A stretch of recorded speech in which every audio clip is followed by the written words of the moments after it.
اللہ تعالیٰ نے قرآن مجید میں ارشاد فرمایا، جو اٹھتے بیٹھتے اور لیٹتے ہر حال میں اللہ کو یاد کرتے ہیں اور زمین و آسمان کی پیدائش میں غور و فکر کرتے ہیں، وہ بے ساختہ پکار اٹھتے ہیں کہ اے ہمارے رب، تو نے یہ سب کچھ بیکار اور بے مقصد پیدا نہیں کیا۔ جبکہ سورہ دخان میں ارشاد ربانی ہے، اور ہم نے آسمانوں اور زمین کو اور جو کچھ اس کے درمیان موجود ہے محض بے مقصد اور اتفاقیہ نہیں بنایا، بلکہ ہم نے تو انہیں خاص مصلحت کے تحت بنایا ہے، لیکن اکثر لوگ اس حقیقت سے بے خبر ہیں۔ اسلامی تعلیمات کے مطابق کائنات کی ہر چھوٹی بڑی چیز ایک مخصوص حکمت کے تحت ایک متعین مدت تک کے لیے اپنا کام کر رہی ہے۔ موت اور حیات کا فلسفہ بیان کرتے ہوئے قرآن واضح کرتا ہے، وہ ذات جس نے موت اور زندگی کو پیدا کیا تاکہ تمہیں آزمائے کہ تم میں سے بہتر جد و جہد کون کرتا ہے، اور وہی عزت والا بخشنے والا ہے۔ اللہ تبارک و تعالیٰ نے قرآن مجید میں موت کو اجل سے تعبیر فرمایا ہے۔ اس کے معنی ہے کسی چیز کا مقررہ وقت جو کسی بھی قیمت پر نہیں ٹل سکتا۔ اللہ تبارک و تعالیٰ نے قرآن مجید میں ارشاد فرمایا کہ جب تم کسی مقررہ مدت ادائیگی تک قرض کا لین دین کرو تو اسے دیکھ لو، جس طرح فرد کے لیے ایک وقت مقرر ہوتا ہے، اسی طرح قوموں کے عروج و زوال کا وقت بھی مقرر ہے۔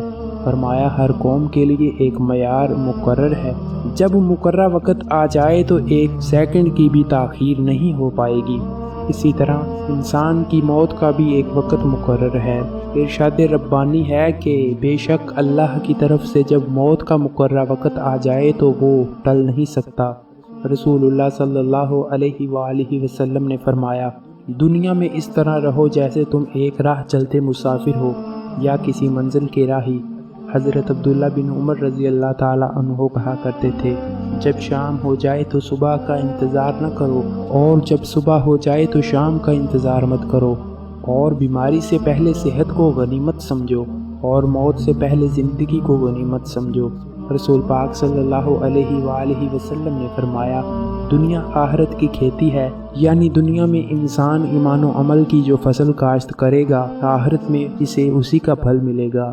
قرآن کے مطابق زندگی مقصد کے حصول کی جد و جہد سے عبارت ہے، اور موت اسی کے آخری انجام سے۔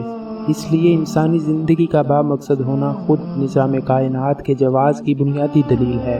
قرآن مجید کے مطالعے سے یہ ثابت ہوتا ہے کہ انسان کی زندگی کا مقصد اور نصب العین اخلاقی کمال کا حصول ہے۔ ارشاد ربانی ہے، اور نصیحت کرتے رہو کہ نصیحت ایمان والوں کو نفع دیتی ہے، اور یہ کہ میں نے جنوں اور انسانوں کو صرف اسی لیے پیدا کیا کہ وہ میری بندگی کریں۔ اس آیت میں انسانی زندگی کا مقصد اور اس کی غرض تحلیق بیان کر دی گئی ہے کہ انسانوں کو پیدا کرنا اللہ تعالیٰ کی کسی اپنی حاجت کے لیے نہ تھا، کیونکہ وہ ذات تو بے نیاز اور غنی اور رازق ہے۔ بارک تعالیٰ نے خود ارشاد فرمایا، بے شک اللہ ہی ہر ایک کو روزی دینے والا بڑی قوت اور قدرت والا ہے۔ جبکہ سورہ زمر میں ہے، اگر تم ناشکری کرو تو یاد رکھو کہ اللہ تعالیٰ تم سب سے بے نیاز ہے، اور اپنے بندوں کی ناشکری اسے پسند نہیں، اور اگر تم شکر کرو تو وہ اسے تمہارے لیے پسند کرتا ہے، اور کوئی کسی کا بوجھ نہیں اٹھائے گا۔ پھر تم سب کو لوٹنا تمہارے رب ہی کی طرف ہے، تمہیں وہ بتا دے گا جو تم کرتے تھے، بلا شبہ وہ سینوں کے راز تک جانتا ہے۔ موت نام ہے بدن کا روح سے تعلق ختم ہونے کا، اور انسان کا دار فانی سے دار بقا کی طرف کوچ کرنے کا۔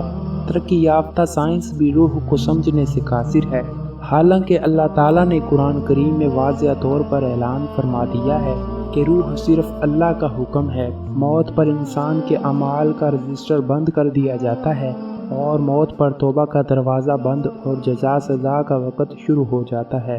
حضور اکرم صلی اللہ علیہ وآلہ وسلم نے ارشاد فرمایا، اللہ تعالیٰ بندے کی توبہ قبول کرتا ہے یہاں تک کہ اس کا آخری وقت آ جائے۔ ہم ہر روز، ہر گھنٹہ، بلکہ ہر لمحہ اپنی موت کے قریب ہوتے جا رہے ہیں۔ سال، مہینے اور دن گزرنے پر ہم کہتے ہیں کہ ہماری عمر بڑھ رہی ہے، لیکن حقیقت یہ ہے کہ یہ ایام ہماری زندگی سے کم ہوتے جا رہے ہیں۔ اللہ تبارک و تعالیٰ نے اپنے پاک کلام کی متعدد آیات میں موت اور اس کی حقیقت کو بیان کیا ہے۔ ہر جاندار کو موت کا مزہ چکھنا ہے، اور تم سب کو تمہارے اعمال کے پورے بدلے قیامت ہی کے دن ملیں گے۔ پھر جس کو دوزخ سے بچا لیا گیا وہ جنت میں داخل کر دیا گیا، وہ صحیح معنی میں کامیاب ہو گیا، اور یہ دنیاوی زندگی تو جنت کے مقابلے میں دھوکے کے سامان کے سوا کچھ بھی نہیں۔ اللہ تعالیٰ نے قرآن مجید میں انسانوں کی کامیابی کا ذکر کیا ہے، اور وہ یہ ہے کہ اس حال میں ہماری موت آئے کہ ہمارے لیے جہنم سے چھٹکارے اور دخول جنت کا فیصلہ ہو چکا ہو۔ سورہ رحمان میں فرمایا، اس زمین میں جو کوئی ہے فنا ہونے والا ہے، اور صرف تمہارے پروردگار کی جلال والی اور فضل و کرم والی ذات باقی رہے گی۔ جبکہ سورہ قصص میں فرمایا گیا کہ ہر چیز فنا ہونے والی ہے سوائے اللہ کی ذات کے، حکومت اسی کی ہے اور اسی کی طرف تمہیں لوٹ کر جانا ہے۔ سورہ انبیاء میں یوں فرمایا کہ اے پیغمبر، تم سے پہلے بھی ہمیشہ زندہ رہنا ہم نے کسی فرد بشر کے لیے طے نہیں کیا، چنانچہ اگر تمہارا انتقال ہو گیا تو کیا یہ لوگ ایسے ہیں جو ہمیشہ زندہ رہیں گے؟ ہر جاندار کو موت کا مزہ چکھنا ہے، اور ہم تمہیں آزمانے کے لیے بری اور اچھی حالتوں میں مبتلا کرتے ہیں، اور تم سب ہمارے ہی پاس لوٹ کر آؤ گے۔ یہ دنیا فانی ہے، اور زندگی وقتی آخری ابدی زندگی کی تیاری کے لیے پہلا اور آخری موقع ہے۔ اللہ تعالیٰ نے فرمایا ہے کہ یہاں تک کہ جب کسی پر موت آ کھڑی ہوگی تو وہ کہے گا کہ اے میرے پروردگار، مجھے واپس بھیج دیجئے تاکہ جس دنیا کو میں چھوڑ آیا ہوں اس میں جا کر نیک اعمال کروں۔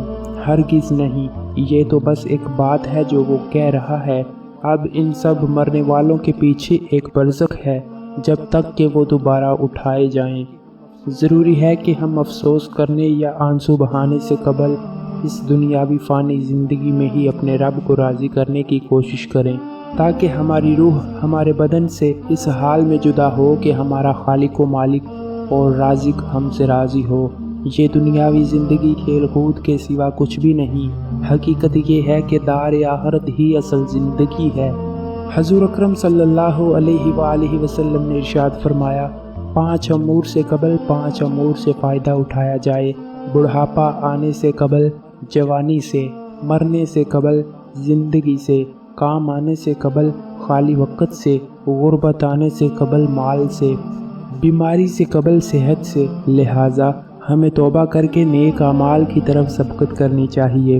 اللہ تعالیٰ فرماتا ہے، اور اے مومنو، تم سب اللہ کے سامنے توبہ کرو تاکہ تم کامیاب ہو جاؤ۔ اس طرح اللہ تبارک و تعالیٰ کا فرمان ہے، اے میرے بندو، جنہوں نے اپنی جانوں پر ظلم زیادتی کر رکھی ہے، یعنی گناہ کر رکھے ہیں، اللہ کی رحمت سے مایوس نہ ہوں۔ یقین جانو اللہ سارے کے سارے گناہ معاف کر دیتا ہے، یقیناً وہ بہت بخشنے والا بڑا مہربان ہے۔ حضور پاک صلی اللہ علیہ وآلہ وسلم نے ارشاد فرمایا کہ لذتوں کو ختم کر دینے والی موت کو کثرت سے یاد کیا کرو، اور قبروں کی زیارت کیا کرو، اس سے تمہیں آخرت یاد رہے گی۔ تو پیارے دوستو، اللہ تعالیٰ سے دعا ہے کہ اللہ تعالیٰ ہمیں اپنے بتائے گئے احکامات کے مطابق زندگی گزارنے کی توفیق عطا فرمائے، اور ہمیں اعمال صالحہ کرنے کی توفیق دے۔ آمین ثم آمین۔